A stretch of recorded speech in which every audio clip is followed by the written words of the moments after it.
Warm water crept in through the soles of Makram's boots. He stood at the edge of a half-submerged rooftop, looking out over the destruction. There were collapsed homes as far as he could see, disappearing into the whiteness of the rising steam. He stared at their cracked clay walls, the bundles of thatching adrift on the tide. Broken pieces of broken lives. It made him sick to think about, made the stump of his missing tongue throb nauseatingly at the back of his throat. How many had drowned, trapped in their own homes? How many had been crushed by the wall of water when it came crashing over the coast? He shook his head and continued across the wreckage with the other pilgrims.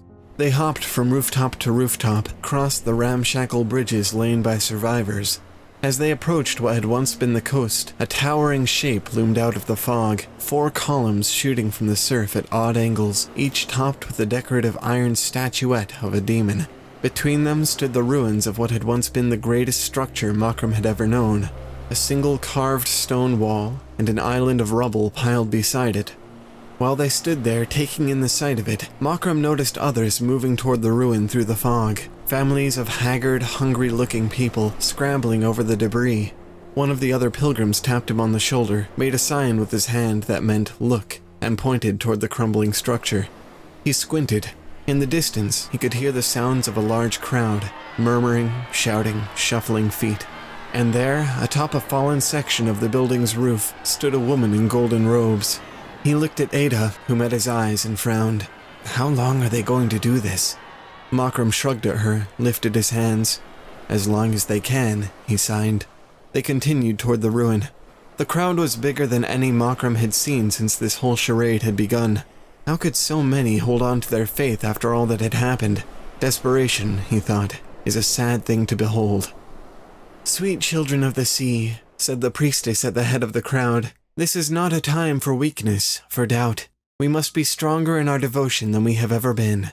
Look," she gestured vaguely toward the world around her. "See how the demon's breath hangs heavy in the air." She gestured toward the flooded landscape. "See how the ocean rises. If we are to save ourselves, we must tend our duties with a renewed vigor. We must—" There was a deafening crack from somewhere behind Makram as one of the other pilgrims fired a rifle. The priestess crumpled to the ground, holding her shattered foot in her hands. Makram tried not to smile beneath his headscarf. To the people in the crowd, the rifle was foreign and strange. While they roared with confusion and terror, while the priestess tried to staunch the flow of blood from her foot, Makram, Ada, and the pilgrims made their way to the crowd's center. When the noise began to die down and the attention turned to them, Makram felt his stomach beginning to churn. It was unlikely, but he imagined that somewhere in this crowd of hundreds, his mother and father and older brother were watching. If they were, would they be disappointed? Disgusted? Would they be proud? He set his jaw and looked to the other pilgrims. They formed a loose circle with him, surrounding the priestess, each carrying his or her own stolen rifle, many of them rusted through and inoperable. And then there was Ada. She caught Makram's eyes. He nodded at her. "I will not call you children of the sea," she began, stepping toward the crowd. "You are not. You are the Inda, proud and ancient. And I," she touched the ebony skin of her cheeks, "am Hanabi, and I am ashamed. For all my people have taken from you, for all you've suffered, I am ashamed." The crowd stared at her silently. Makram could almost feel them taking in the sight of a Hanabi wearing something other than gold. Ada paused for a moment, seemed to choose her next words very carefully. "There is much that I could say, and much that you might believe. But if you have heard the whispers, the truth of the warm sea, of the demon's breath, of the floating atoll, then the words of the Hanabi mean nothing to you. But," she raised a finger toward Makram, "will you hear a pilgrim, one of your own, someone who has himself traveled the warm sea?" When no one responded, Makram lifted his hands and began to speak with his fingers. Ada was his voice. "By now, most of you will have heard our story. Or perhaps not our story, but a story. A rumor whispered by firelight on broken rooftops. A tale of lies and wasted lives. Something to take away the sting of a world lost despite your best efforts. I understand why this is the story you choose, why you've twisted it in this way. You want someone to blame, a better villain than careless gods and cruel demons. And by the time I am finished speaking, you shall have one. But know this before I begin. The world we knew is gone. Our homes, our loved ones, our way of life. No amount of justice or faith will convince the sea to give them back. This is a place for ghosts. Hard words, but true. It's strange to stand here again after all this time. Our greatest atoll, Ashaleoa, the gate to the sea, reduced to ruins. I still remember making the long journey from our hut, basking in the presence of the carved stone columns and the golden-robed clergy. I remember the red and gold of the murals, climbing along the walls to fill the vaulted ceiling. I remember my brother, proud and honorable in his pilgrim's coat. Before each new moon, we would travel to this place, just to spend a moment with him, to share in his wonderful sense of purpose. We were all so proud. Birat, my wise elder brother, destined for something more than salt mines and rice farms. I don't have to tell you how it feels, that glimpse of greatness. You've all seen a brother or a sister chosen to make the pilgrimage. You've paid them visits at the atolls while they trained, watched them blossom into something better than you could ever be. In this small way, we've all done our part to preserve this world.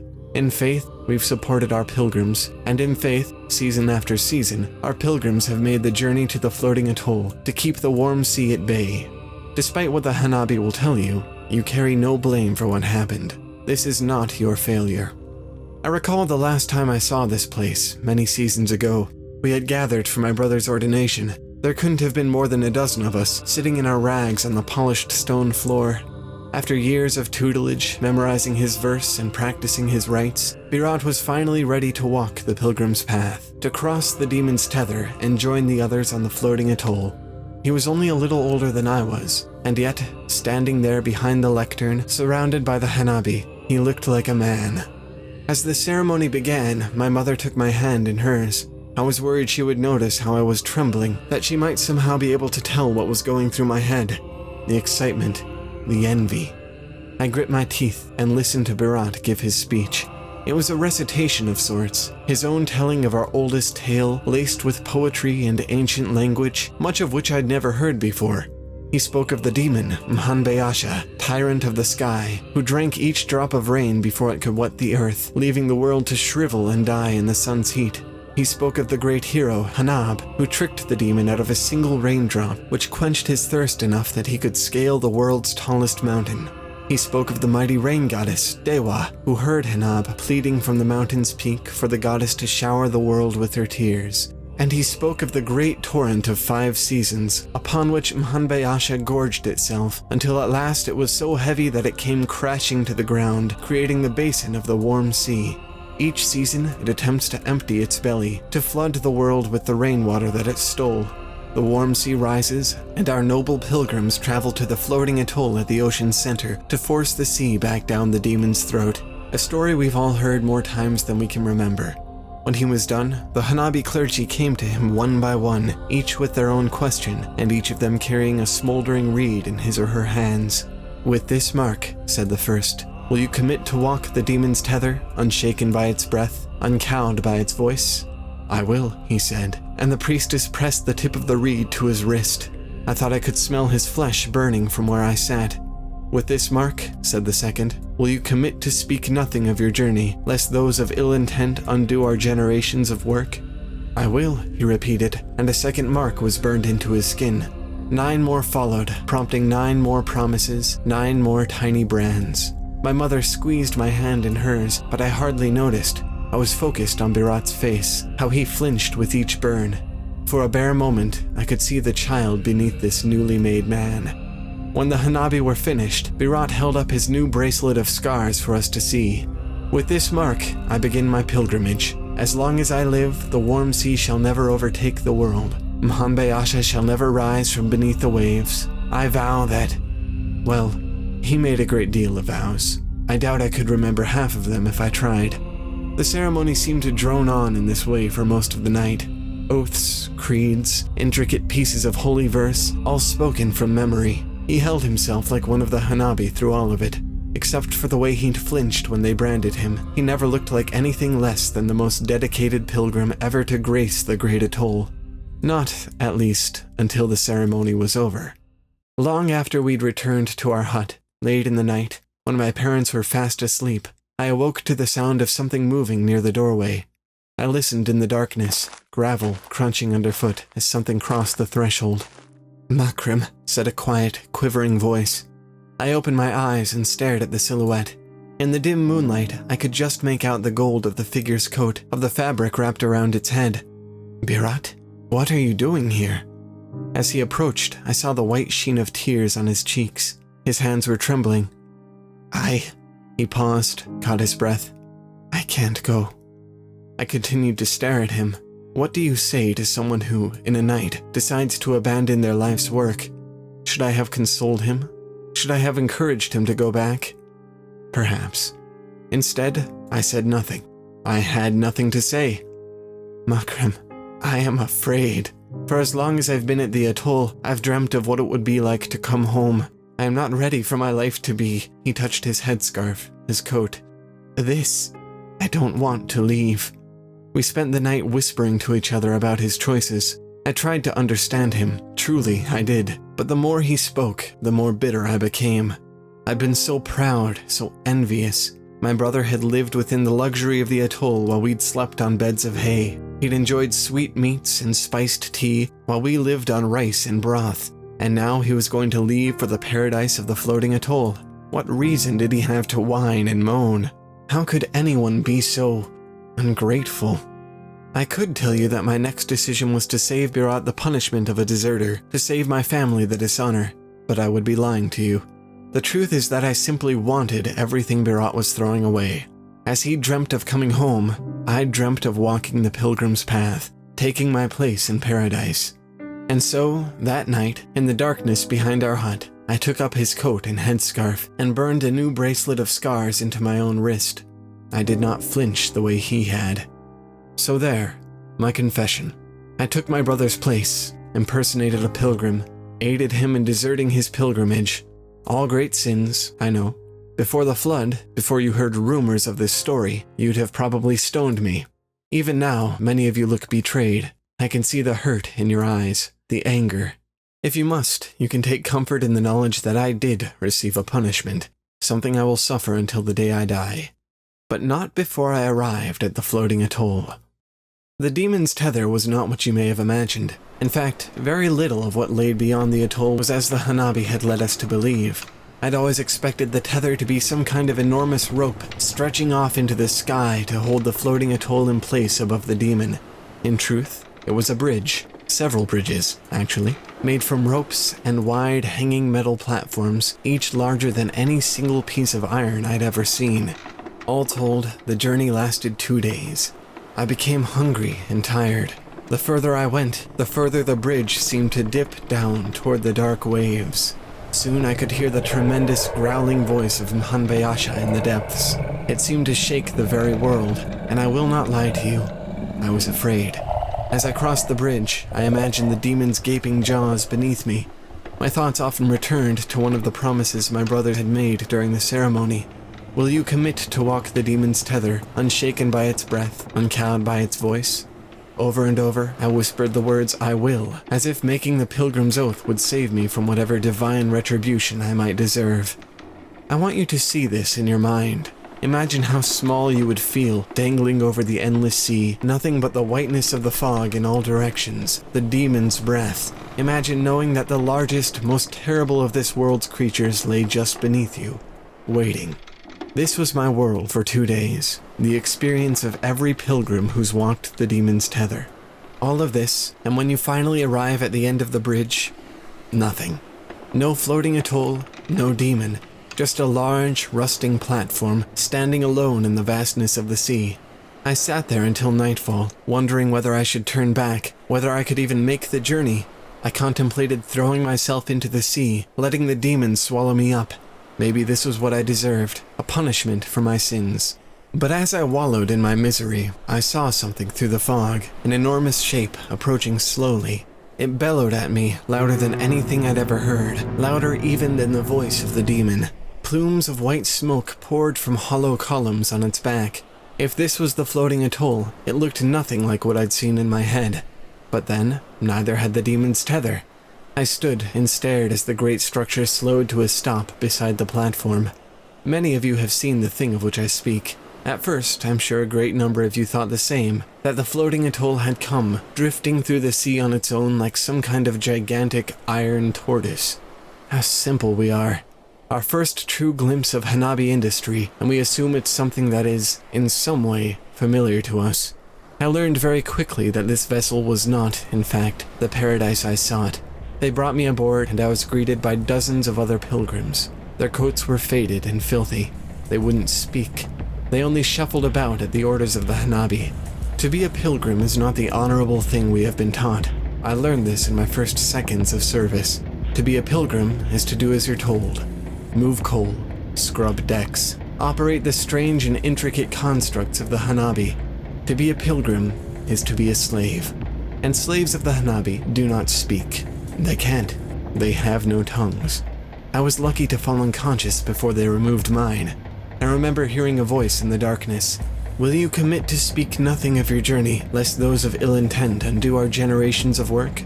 I think I tried to say I will in my delirium, but couldn't. My mouth was full of bloody rags. The seasons passed slowly after that. The Hanabi seemed to have an endless circuit of tasks for us. They sent me to their great stone reservoir on the far end of the warm sea. They sent me beneath the sea to work in the darkness, pumping the water back into the reservoir. They sent me back to the floating iron vessel to bring more pilgrims into the fold, and the cycle continued. I never learned what they were teaching my brother at the atoll, but whatever it was, it had changed the other pilgrims. When I tried to whisper to them with strained, tongueless words, they simply ignored me. It was as if they genuinely believed in what they were doing, like they couldn't see the truth behind our faith, even after all their years and labor. I tried to tell them that the demon was only another Hanabi construct beneath the sea.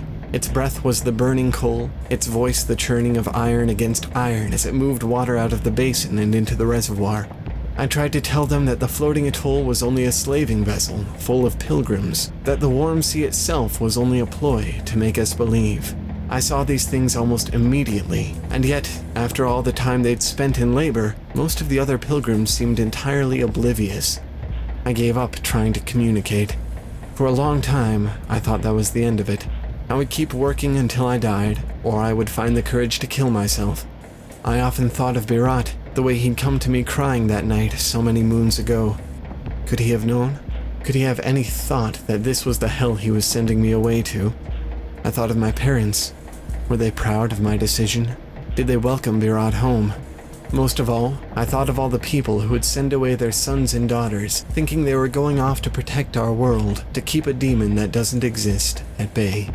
I spent the days working, sweating, hoping that the Hanabi constructs would pull me in, crush me to death in an instant, and save me from this existence. When I laid down to sleep, I prayed to whatever gods were listening that I wouldn't wake up. What a pitiful way to live. But then, in the gulf of my misery, I met Ada. She was different from the other Hanabi. She would whip me and recite religious verse to me like the others, but when there were no priests or taskmasters watching, she would also bring me oatcakes and water, and she would teach me to speak with my fingers. I became obsessed with these lessons. I practiced until I was as fluent with my gestures as I had ever been with my words. In a small way, I began to feel like a person again. I soon discovered that I was not alone. There were maybe a dozen others who she was teaching in this way.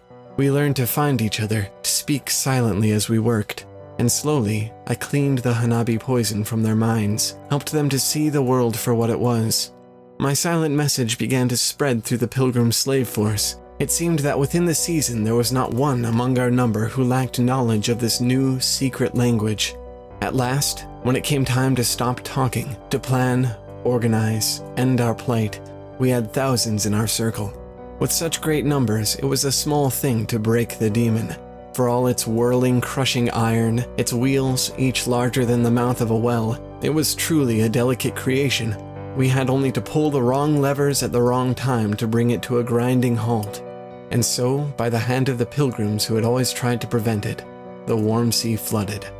In the ensuing chaos, many of my pilgrim family were killed. A number of us, those you see standing before you now, managed to follow Ada onto one of the floating iron vessels. She brought us home, if you can call this home. This wreckage, this death. Makram stared into the crowd. For a long while there was silence. He held up a hand, began to sign again. Ada spoke for him. I told you that by the end of my story you'd have someone to hate, a better villain than gods and demons. Perhaps that villain will be us. I understand. You had your way of life, and we took it away.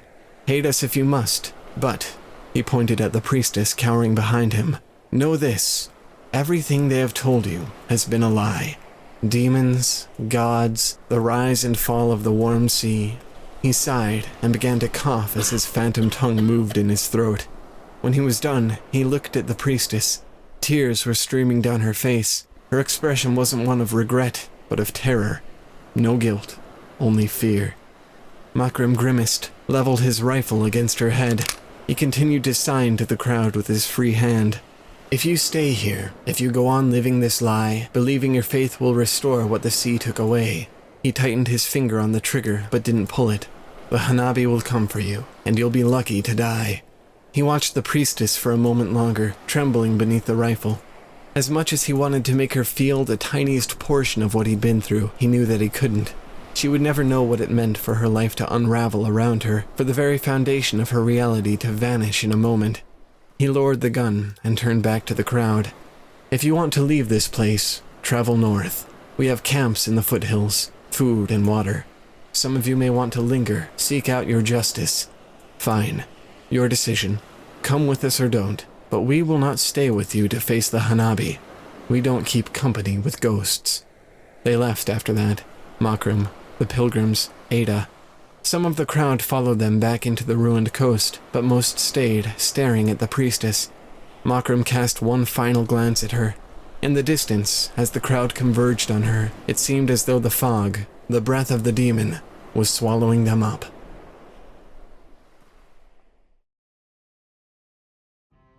Whew.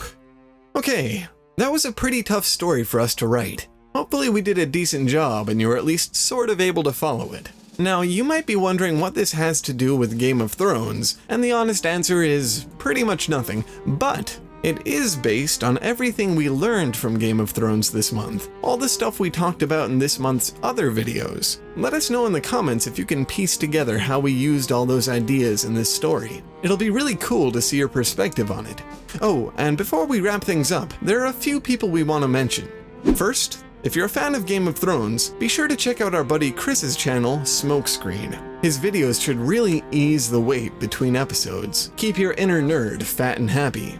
We also want to give a quick shout out to Val from Because Geek and Carmine from Red Team Review. They've both been a huge help to us this month, so a big thanks to both of them. Be sure to check out their stuff. There'll be links in the description.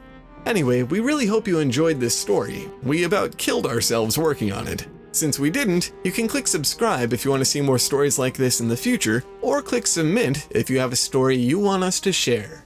As always, thanks for watching, and keep making stuff up. We'll see you next month. Bye!